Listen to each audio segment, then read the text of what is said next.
Olá, meus amigos, minhas amigas, nós estamos aqui hoje para um grande dia.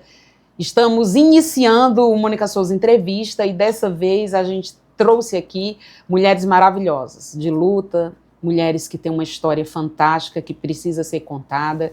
E eu quero iniciar as apresentações desse nosso grupo maravilhoso com a nossa querida amiga Lisiane Medeiros. Lisiane Medeiros, além de ser uma mulher bonita, de ser uma mulher inteligente, ela é mãe, é esposa, é pedagoga, foi secretária de Assistência Social de Itapipoca, foi presidente da PDMC, mas ela vai falar tudo isso aí para vocês. Mas, acima de tudo, hoje está pré-candidata a deputada estadual aqui do nosso Ceará. Então, bem-vinda, Lisiane, é um prazer tê-la aqui. Estamos aqui também com a Daniele Santiago, mulher, mãe, professora universitária, e que nos dá a honra de estar aqui conosco hoje, nesse debate que a gente vai tratar de um tema tão bacana. Seja bem-vinda, é um prazer tê-la aqui. A Daniele é mãe de crianças neurodivergentes e ela vai estar aqui contribuindo nesse debate aí tão interessante que a gente tem aqui hoje. E temos aqui uma grande amiga, parceira de muitas caminhadas, né, Ju?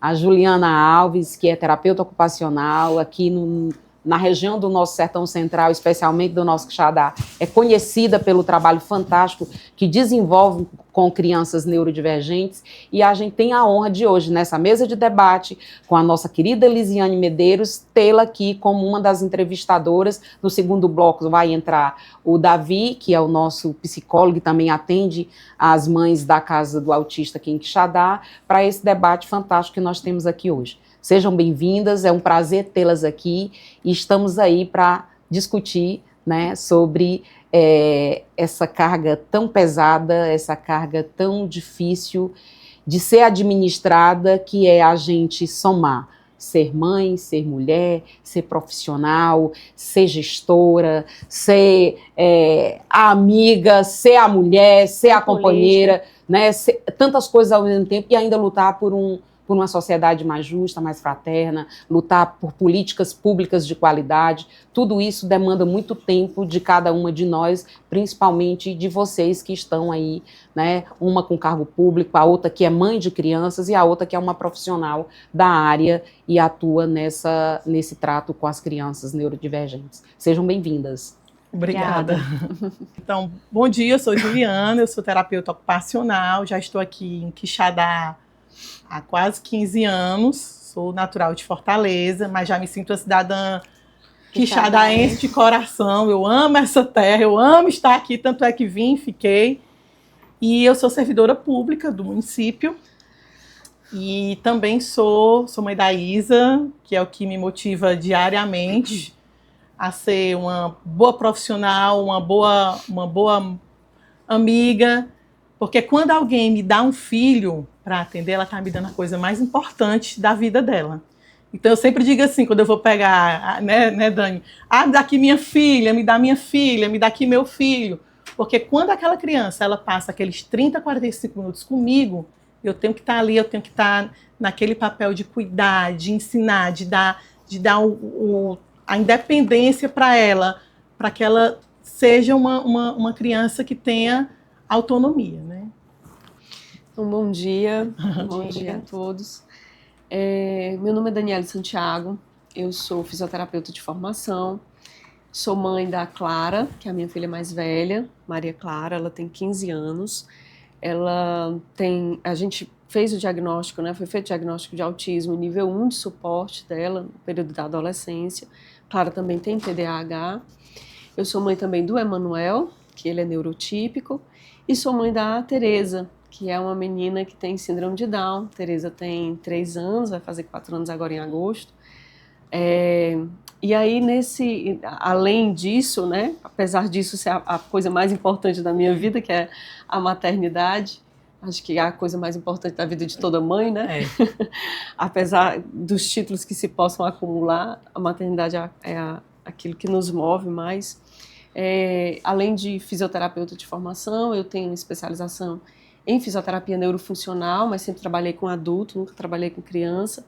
Tenho especialização em saúde do idoso e terminei uma pós em logoterapia e análise existencial, mais para a área da psicologia, né? Tenho um mestrado em ensino na saúde e tenho aí uma experiência docente em sala de aula aí de mais de 15 anos. Mas o trabalho mais voltado para adultos mesmo. Bem-vinda, Dani. Que massa. E agora, a nossa convidada especial do dia, né? A nossa principal debatedora desse tema, que é a nossa querida Lisiane Medeiros. Bom dia, espero que eu não seja a principal, mas estou aqui para contribuir. Mas assim, bom dia. Primeiro queria agradecer o convite e também dizer que estou muito feliz, estou aqui em Quixadá, nessa terra tão bonita, nesse lugar tão acolhedor, né, com tanta história, né, e queria parabenizar a Mônica pelo trabalho e pelo espaço de a gente poder estar discutindo, né, assuntos tão importantes e tão necessários, né, para hoje em dia, principalmente quando se trata de crianças neuroatípicas, neurodivergentes, enfim. Acho que é muito gratificante estar aqui, espero poder contribuir, que a gente possa ter uma manhã muito agradável de conversa, de diálogo e de troca, né? As trocas, elas são fundamentais, principalmente quando a gente tem uma mãe, tem profissionais, então acho que é muito bacana. Muito obrigada. Eu sou primeira-dama de Itapipoca, uma cidade que fica na região oeste, no Vale do Curu, do Ceará. Estamos no 2º mandato e estou pré-candidata a deputada estadual pelo Ceará. E claro, a gente vai aí conversar e conhecer o Ceará e eu estou muito feliz de estar aqui em Quixadá. Muito bem, nós estamos aqui para tratar sobre o tema Mães Atípicas, entre o amor, a luta e o invisível, né? Esse tema que foi tão bonito aí que o Davi foi que criou, porque a gente vai tratar hoje aqui não só da criança, não só do portador de necessidades, né, da criança que tem dificuldades, mas a gente vai tratar também e principalmente da questão da mãe, Lisiane. Né? Eu queria que você, que tem toda uma experiência e uma carga nessa parte de gestão na assistência social, e o trabalho que você fez lá, e o que você produziu e ainda estão produzindo lá mesmo com a sua saída, eu queria que você colocasse para a gente o que é que você entende que teve de avanço no município de Itapipoca, que pode servir de exemplo para outras áreas, para outras cidades que também poderiam estar fazendo o que Itapipoca está fazendo. Qual foi, se você disser hoje, qual foi a minha principal ação na assistência social? O que eu fiz de melhor? O que o povo de Itapipoca recebeu de mim, Lisiane, que vai ajudar outros municípios? Porque, inclusive, eu tinha te falado que as mulheres aqui, as mães atípicas, têm interesse de conhecer Itapipoca e de conhecer o que você fez lá em Itapipoca. Eu queria que você falasse aqui para o nosso público e dissesse aqui para a gente o que é que Itapipoca tem de tão especial no trato com as mães, com as crianças e no trato com a assistência social do município. Prazer, assim, primeiro dizer que o que a gente tem de diferencial e de especial é a dedicação e no mais, assim, a decisão. Eu acho que a diferença de Itapipoca é a decisão política que foi tomada de tratar esse tema desde o início, mesmo sem a questão do financiamento público, a gente já procurou alternativas para construir, né, espaços e para juntas achar alternativas, porque esse tema e a população está crescendo. Graças a Deus, hoje a gente já consegue identificar mais cedo, né? Hoje a gente tem adultos que estão conseguindo o diagnóstico agora, depois de já estar adulto, já ser profissional. Tem médicos, inclusive, hoje, que têm TEAs, estão no transtorno, e só conseguiu identificar agora, depois que muitas pesquisas estão aí. Mas hoje a realidade é diferente, a gente já consegue identificar com criança com menos de 1 ano. Até um dia desse era até 1 ano, 1 ano e meio, 2 anos que você conseguia fazer o diagnóstico. E agora a gente já consegue identificar até antes, né? Então, lá em Itapipoca, a gente percebeu que existia um número muito grande de crianças nessa condição e que estavam na fila para tentar atendimentos, porque o SUS não existe financiamento, a gente teve, inclusive, cortes, né, das equipes de EMULT na atenção básica dos municípios e dificultando cada vez mais essa questão. E aí, ouvindo as mães, ouvindo os profissionais da saúde, os profissionais da educação, os profissionais da assistência, a gente criou um grupo e juntas fomos construir, né, e aí não enquanto secretária, mas enquanto primeira-dama do município, né, com um gabinete que trabalha as políticas para a primeira infância, que a gente também inclui a inclusão, a gente foi construir uma proposta para levar para o prefeito, que teve a sensibilidade e teve um entendimento de que era necessário, e a gente criou em Itapipoca um centro de atendimento às crianças, que chama Ciame, né? O nome já traz tudo, o nome já diz Ciame, amor, né? De amar. Então, eu acho que precisa também disso, na política, na gestão pública, precisa um pouco de amor também. E a gente construiu esse centro, ele tem 2 anos de existência, né? Agora no mês de março, dia 15 de março, ele fez 2 anos que foi inaugurado, que foi entregue à população de Itapipoca. E agora no mês de março, depois de 2 anos, a gente entregou o centro Ciame, um prédio próprio.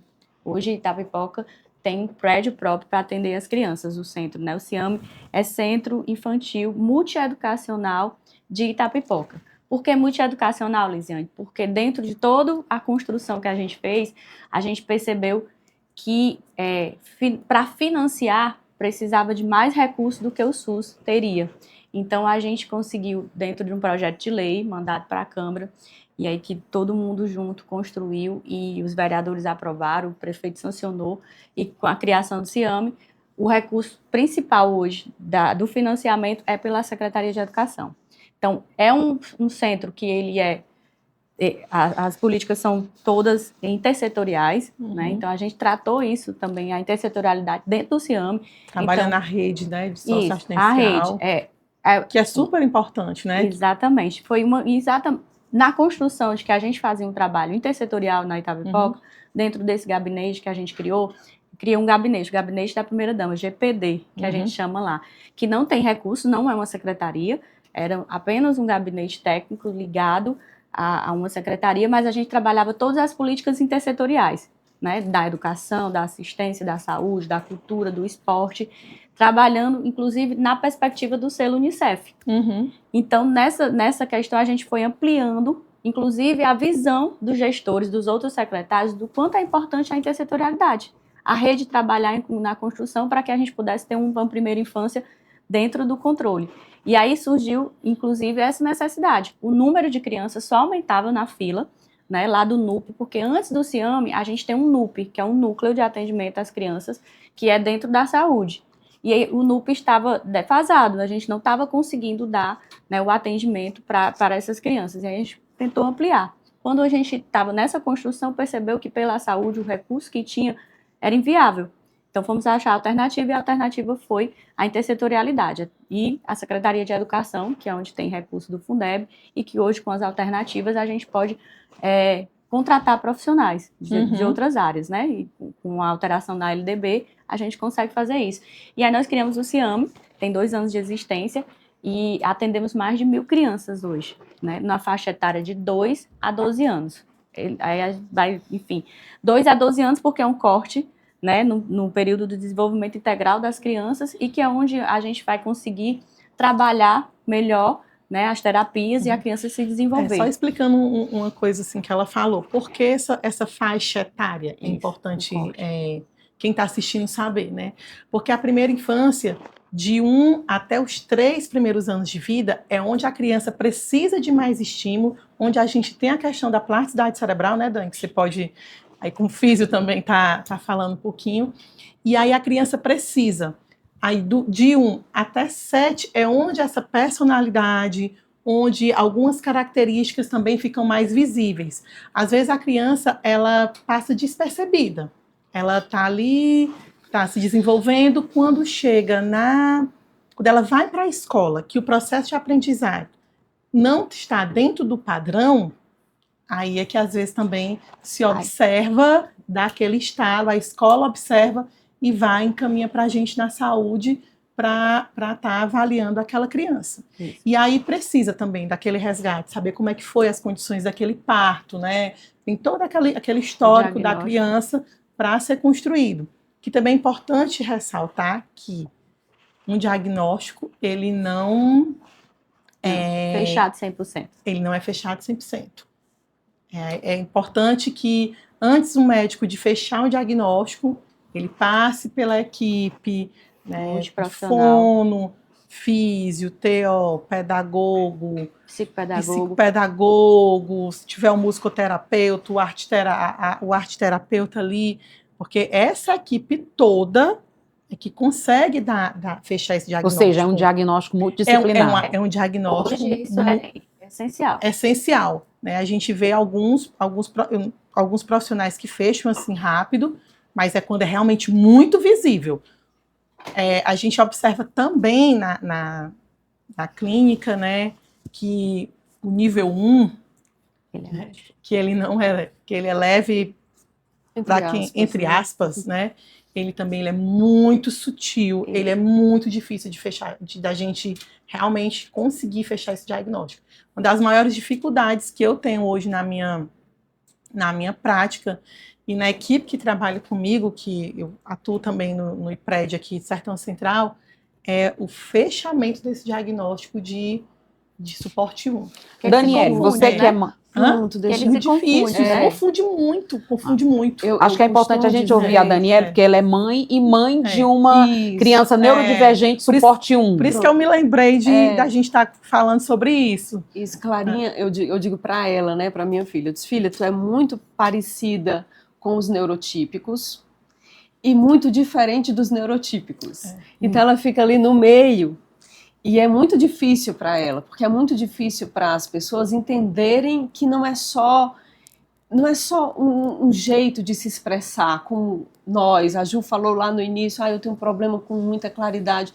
É algo que vai um pouco além. Né? Vai além, que causa um prejuízo, que gera uma dificuldade, que às vezes numa situação específica de barulho... Desistência, normalmente. Gera crises, né? Crises, às vezes... ela está mais agitada, se eu tocar, parece que eu estou dando um choque. Ela se abaixa, assim, como se quisesse se proteger. E na adolescência eles camuflam, né? Eu vi um artigo agora que fala muito sobre isso, sobre como o adolescente, ele camufla isso aí para estar adaptado dentro de um meio e como aquilo ali causa sofrimento para ele. O grande desafio. Sim. Não, se encaixa porque muitos adolescentes estão sendo diagnosticados agora, já jovens ou adultos, porque não foi identificado nessa fase, que a gente está falando que hoje é importante, e que passou pela adolescência se camuflando, e agora está se entendendo, se achando no E a incidência, que eu não me engano, nesse artigo, em mulheres. Sim, meninas porque elas mascaram mais, né? O nível 1 é mais... O diagnóstico foi feito depois da gente começar a tratar o toque, que era algo completamente distante, assim, teoricamente, mas foi o mais rápido de perceber, mas aí eu já percebi os movimentos repetitivos, algumas coisas que a gente já conseguia identificar. O tempo passa rápido e nós estamos aqui concluindo esse primeiro bloco, mas eu gostaria, além de agradecer a participação da nossa terapeuta ocupacional Juliana Alves, que nos dá muita felicidade e honra estar presente nesse primeiro bloco, eu queria pedir a Lisiane que, dentro da experiência, da bagagem que ela tem como profissional, né, e como gestora da assistência social no município de Itapipoca, o que ela acha que pode contribuir, quais são as políticas que você avalia, né? Assim, qual é a coisa mais importante que vocês fizeram, que acho que poderia ser reproduzido se houvesse vontade do gestor de outros municípios para melhorar as condições das famílias que têm crianças neurodivergentes? Bom, o que eu posso dizer é que, graças a Deus, Itapipoca tem recebido outros gestores, outros municípios do estado, para conhecer a experiência do CIAM, e isso nos deixa muito felizes. Muito contente, porque significa que a nossa expertise, o que a gente tem planejado, tem dado certo e pode ser, claro, copiado. Eu aprendi com meu marido que tudo que é bom se copia. E na política pública isso tem que ser assim. Se está dando certo no lugar, pode ser adaptado e dar certo no outro município. E graças a Deus a experiência do CIAM tem sido assim. Né? Então a gente está com esse atendimento de mais de 1.000 crianças. A gente tinha uma expectativa de atender 800, a gente já passou da expectativa, estamos atendendo mais de 1.000, mas a fila continua crescendo, né? E a gente tem se destacado. Então eu acho que a gente pode deixar como experiência que tem dado certo. Se quiser conhecer Itapipoca, né, a gente está lá de portas abertas, mas que é possível e que há alternativas dentro do serviço público, principalmente quando se trata de intersetorialidade, que a gente possa botar a rede para trabalhar junto. Colocar a saúde, a educação, a assistência, né, a própria cultura, a própria, o esporte, para trabalhar junto e somar as forças. Até o urbanismo, né? Para a questão o da meio ambiente, a gente tem parceria com o Instituto do Meio Ambiente lá para fazer esse trabalho. Então, hoje o Ciame é uma realidade, né? A gente tem... Hoje eu tenho uma mãe aqui e eu digo para você que eu já deixei um legado, né, de tudo que a gente construiu em Itapipoca, porque quando eu encontro com as mães e eu consigo ouvir delas que, olha, minha filha antes não conseguia deixar a gente abraçar ela, nem pegar, nem tocar, e você sabe como é que é isso. Hoje ela já abraça, hoje ela já tira foto, hoje ela já chega no Ciame correndo. Então isso para mim é o maior pagamento, sabe, assim, eu posso só concluir com uma experiência, eu não sei se ele vai me perguntar depois, mas a gente teve uma situação lá no Ciame, uma criança, um menino, que ele já está passando quase com 12 anos, ele tem 11 anos, e o nível de suporte dele é o 3, e a gente não estava mais conseguindo fazer as terapias com ele no Ciame, porque a medicação não servia, ele não dormia. A mãe, o pai abandonou a família, a mãe ficou sozinha, e ela não estava mais conseguindo, a escola não estava mais conseguindo receber, porque ele não conseguia ficar, o remédio não fazia, então ele tinha muitas crises, inclusive crises mais violentas, né, porque às vezes quer agredir o profissional, porque ele não é porque ele quer, porque ele não está na situação. Então a gente teve que primeiro adequar a questão da medicação dele, e nenhum profissional, até os médicos, não queriam mais receber, porque não sabiam mais o que fazer, porque todas as medicações não estavam dando certo. Mas graças a Deus a gente tem um profissional, que ele é pediatra lá em Itapipoca, mas que tem especialização em TEA e tem relação com uma rede no Brasil de outros especialistas, e ele resolveu, junto com a gente, pegar o caso e tentar adequar a medicação junto com outros profissionais do Brasil. A gente conseguiu adequar a medicação dessa criança.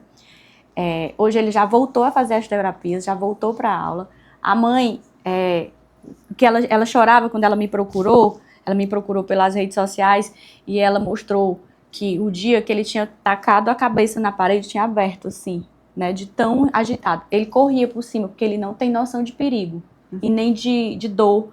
Ele corria por cima dos telhados das casas, eram casas agrupadas, ele saía correndo por cima do telhado sem ter noção que aquilo ali podia, inclusive, né, sofrer um acidente muito mais grave. Ela não conseguia dormir, ela não dormia há meses, porque ele não dorme.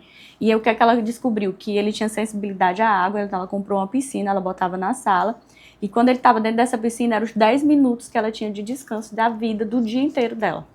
Então, muito difícil, só que hoje, graças a Deus, com a ajuda dos profissionais em rede, a gente conseguiu readequar, foi testando as medicações, ele já está dormindo, ele começou a dormir 2 horas por dia. E lembrando que isso é uma coisa que demora, não é uma coisa assim, eu vou testar isso aqui, 2 dias, em média assim, de 30, 45 dias, né? Não é veneno, né? Aí você imagina o desespero dessa mãe pedindo socorro, porque ela foi abandonada, ela estava sozinha, sem saber mais o que fazer. Ela disse para mim, que aí me maltratou muito, que eu fiquei em choque.